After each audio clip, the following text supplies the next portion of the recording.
همه کی نمیره. مقصد پول ماجرا گرفتی؟ ها؟ نه گوش کن. پول ماجرا گرفتی؟ کامل رعایت کردی پول ماجرا برو بگیر.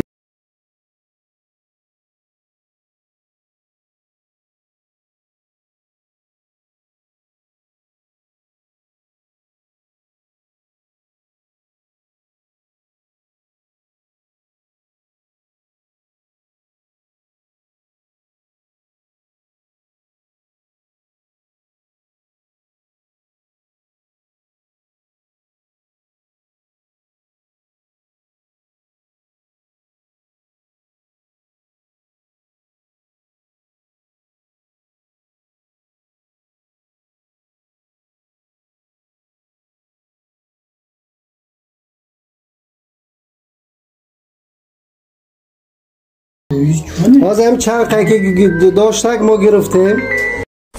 سلام علیکم دوستان، امیدوارم همگی صحت سربلندین.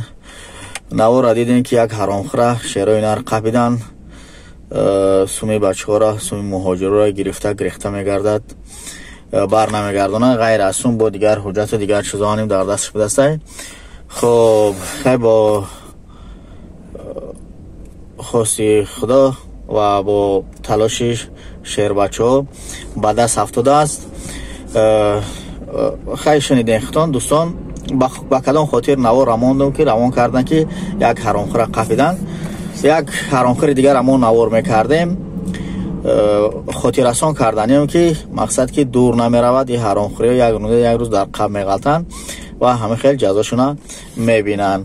خب بعد از اون که ما نوار کردیم با یک برادر دیگر را با فریب کرده است. یک هسته کارگر در کار بوده است، زنگ میزنه میگه که ما یک 10 نفر هستیم، سومی رپلی ما را روان که ما بیم. سومش روان میکنه، دیگر تلفنش چور نمیکنه. دوستان مقصد مراجعت کردنیم که احتیاط کنین، احتیاط بکشین.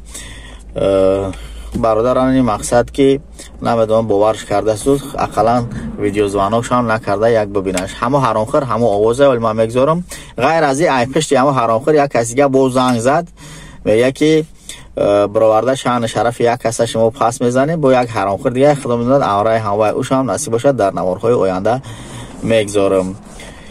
خدا نگهبانتان. با کدام خاطر مقصد خواستم این ویدیو را کنم، با هم خاطره که با همین حرامخورای خدازادهایی که سوی مردم مقصد برای فریب میگیرن گفتنیم که این حرامخوریتون دور نمی رود، زود دسترس میشیم، با قب میغلطین و جزاتون هم میبینین. و روزی که در قب غلطیدین نوارتون کردن، پیشنهاد مردم کردن، مردنتون بهتره از یکی شرمنده مقصد شرمسار میشین. خدا یار مددگارتون. خدا احتیاط کنین.